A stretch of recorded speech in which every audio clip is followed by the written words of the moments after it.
두 번째 헤드라인 바로 한번 살펴주시죠. 자, 오늘 두 번째 헤드라인입니다. 미국의 관세가 깨는 경기 균형에 관해서 이야기를 좀 나눠보겠습니다. 연준 의원들이 스태그플레이션을 경고했다라고 합니다. 사실 뭐 저희가 이번에 주 초반에 무디스 신용등급 이야기 굉장히 좀 많이 나누기도 했었거든요. 네네. 연간지어서도 좀 볼 수 있을 것 같은데 지금 스태그플레이션 우려감이 그렇게 클까요, 대표님? 이제 이게 충격이 어느 정도일 것이냐라는 거는 솔직히 이제 제가 말씀드리기에는 좀 어려운 영역인 것 같습니다. 이게 그 강도를 좀 예측하기는 쉽지 않은데 분명한 거는 한번 충격이 올 거라는 거예요. 제가 여기 방송 초반에 나올 때부터 말씀드렸지만 현금 50% 정도는 확보하는 게 좋겠다. 이런 말씀을 많이 드렸는데 그 이유 중에 하나가 시장 충격이 올 것 같고 그 근거로는 보통 기준금리 인하를 시작하는 그 초반부에 시장이 많이 흔들린다. 그래서 그때를 대비한 현금이 어느 정도 있어야 된다라는 이야기였습니다. 근데 지금 연준의 행보를 보게 되면 실제로 그 충격이 한번 오고 나서 금리 인하를 할 것 같아요. 그렇다면 이제 충격이 왜 올 것이냐. 우리가 이제 관세발 충격이 온다 얘기는 하는데 4월 초에도 관세발 충격이 오긴 했습니다. 근데 많은 투자자분들이 헷갈리시는 게 그럼 4월 초에 나왔던 그 관세 충격이 끝인가?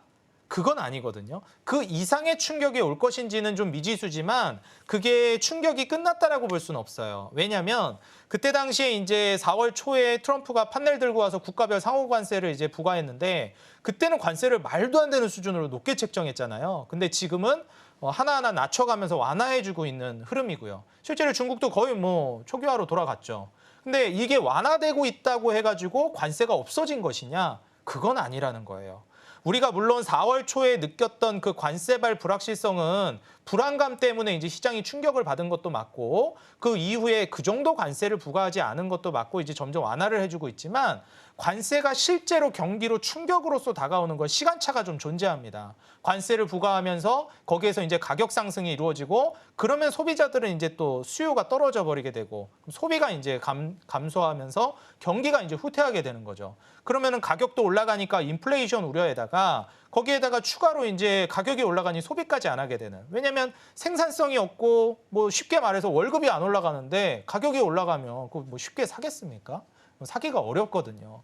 그래서 지금 가격은 올라가는데 인플레이션은 발생하는데 오히려 경기는 안 좋아지는 스태그플레이션에 대한 우려를 지금 연준에서 내놓고 있습니다.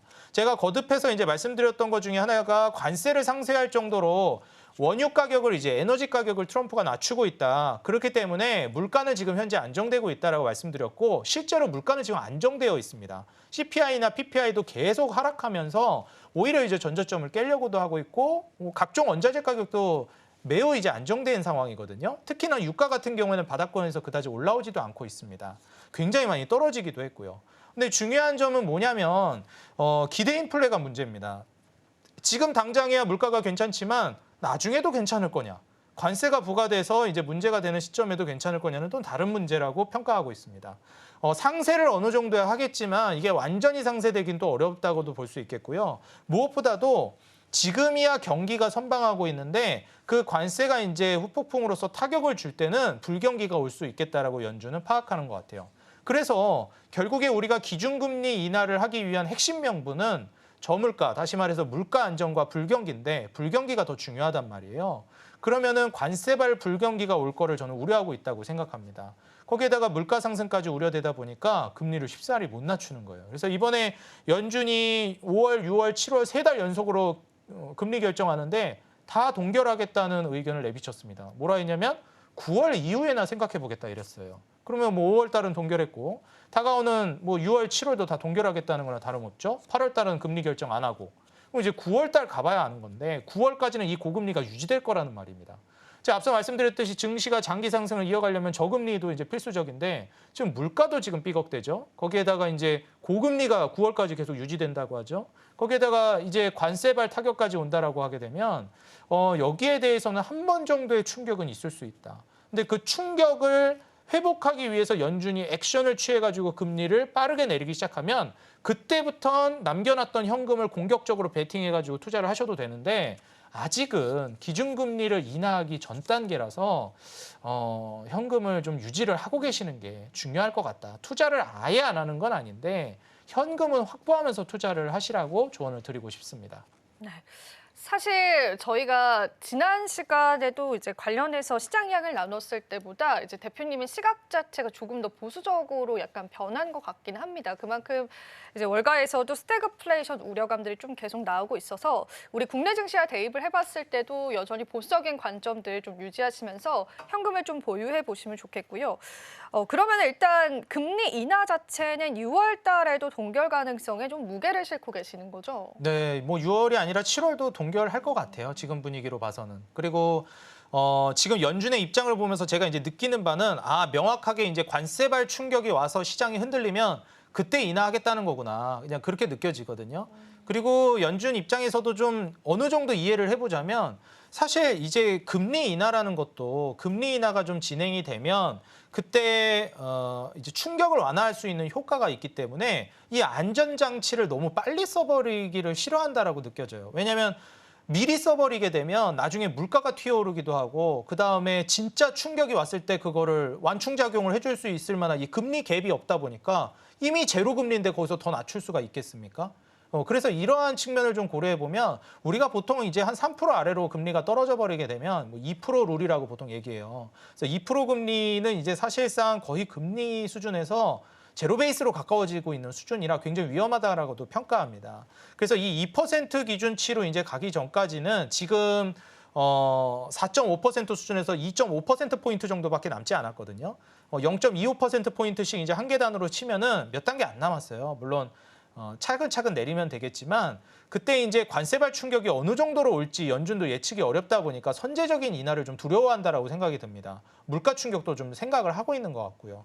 그렇게 본다라고 하면 저는 좀 이제 여기에 대해서는 연준이 충격이 한번 올 것이고 그때 왔을 때 금리 인하를 하겠다라는 건데 이거를 뭐 제가 아는데 다른 뭐 유수한 이제 저보다 뛰어난 투자자들이 모를까요? 더 큰 돈을 굴리는 사람들이 그렇죠. 다 알고 있습니다. 그렇기 때문에 지금 공격적인 베팅을 안 하고 그때 한 번 정도 충격이 왔을 때 또 제대로 베팅을 하려고 준비하고 있다라고 생각이 들어요. 시사점을 던졌으니까 투자자들이 거기에 대해서 해석을 하고 있는 거죠. 그러면은 지금 뭐 현금 다 털어가지고 투자를 할 때냐? 그럴 때는 아니라는 거예요. 그러면은 우리가 이제 연준이 금리 인하를 신호탄을 쏴주는 거예요. 지금 이건 충격이 맞고 이 충격을 회복시키기 위해서 돈을 이제 쫙 풀 거다. 그럼 이제부터는 투자해라라는 신호탄이거든요. 근데 이제 동결이 지금 길어진다고 해서 근데 오해하시면 안 되는 게 지금은 인상 사이클이 아니라 금리 인하 사이클이라는 겁니다. 그래서 중간중간 그런 충격이 있겠지만 장기적으로는 어떻게 될 것이다? 증시는 우상향할 것이다. 우리가 2019년부터 이미 증시 상승은 출발을 했었습니다. 근데 2020년도에 하나 뭐가 그냥 중간에 낀 것뿐이죠? 코로나 팬데믹이라는 충격이 잠깐 껴들었을 뿐입니다. 2019년 말부터 이미 증시는 반등하고 실제로 회복하고 있었습니다. 근데 2020년도에 잠깐 쇼크가 있고 나서 그대로 다시 우상향하면서 완전히 급등 랠리로 가버렸죠. 만약에 지금도 저는 이미 상승 추세에 접어들었다고 보고요. 다만 중간에 충격이 한번 있을 뿐이라는 거예요. 그래서 내가 제대로 된 기업을 투자하고 있고 앞으로 성장할 업종을 투자하고 계시면 그건 그냥 가져가셔야 됩니다. 그리고 투자를 미리미리 해놓으셔야 돼요. 그 충격이 오고 나서 회복될 때쯤이면은 그때는 이미 매수하기 늦어 있는 경우도 많습니다. 지금 원전주들 날아가는 거 보세요. 에너지주들 난리 났잖아요. 그래서 이거를 충격이 올 거니까 안 사고 있는다. 그러기에는 지금 너무 매력적이고 놓치기 아쉬운 종목들이 많습니다. 업종에 있어서도 그렇고요. 그래서 투자는 이어가셔야 하되 다만 충격을 이제 완충해 줄 수 있는 에어백 역할을 해줄 수 있는 현금만 확보하자 차원이지 투자는 꼭 지금 하고 계셨으면 좋겠다. 추세는 이미 상승으로 접어들기 시작했다. 이렇게 말씀드리고 싶습니다. 네. 그래도 우리가 투자의 매력 포인트 가져갈 수 있을 것 같은데 대표님 말이 나온 김에 그러면 어떤 업종 좀 바라보면 좋을지 몇 가지만 좀 알려주실 수 있을까요? 제가 이제 이 얘기를 할 때마다 항상 이제 금리 인하가 뒤로 자꾸 밀리고 하다 보니까 이제 뒤로 밀리고 있는 똑같은 업종들이 있는데 제약바이오랑 로봇입니다. 근데 이게요, 뭐 밀리고 있기는 한데 중간중간 올라오는 거 보시면 아시겠지만 이전에 한번 유일 로보틱스가 급등했고요. 이번에 로보티즈가 한번 급등 나왔고요. 중간중간 툭툭 치면서 신고가를 계속 갱신해 줍니다. 관련된 종목들이. 제가 로봇 관련주는 시총 상위 순으로 투자하는 게 유리하다. 성공 확률이 높다라고 말씀드렸는데 마찬가지입니다. 시총 상위 순으로 투자를 하는 걸 권장드리고요. 그렇게 했을 때 지금 유일 로보틱스, 뭐 로보티즈, 대기업 자본 투자가 들어간 이제 기업들은 계속 신고가 갱신하면서 툭툭 치고 갑니다. 그러니까 이게 지금 위축되어 있다라고 해서 놓치면은 로보티즈 뭐 한 두세 달 전에 샀다고 가정해 보면 유일 로보틱스를 뭐 한 세네 달 전에 샀다고 가정해 보면 수익정이거든요. 지금 조정이 나왔다 하더라도. 그래서 이런 점을 좀 고려해 보시면서 투자를 로봇은 포트폴리오를 다변해 보시고 특히 이제 제약바이오는 이번에 의약품 관세 얘기까지 나오고 있기 때문에 더 위축되어 있더라고요. 근데 이번에 이제 그 의약품 관세 관련해서도 제가 잠시 후에 또 얘기를 할 건데 그거는 오히려 저는 기회라고 봅니다. 그래서 제약바이오는 지금 금리 인하 사이클이 길어지고 있는 것이지 동결이 길어지고 있는 것이지 지금은 인상 사이클이 아닙니다. 인하 사이클이에요. 그런 점을 고려하셨을 때는 로봇과 제약바이오는 계속 장기적으로 보시라 말씀드리겠습니다.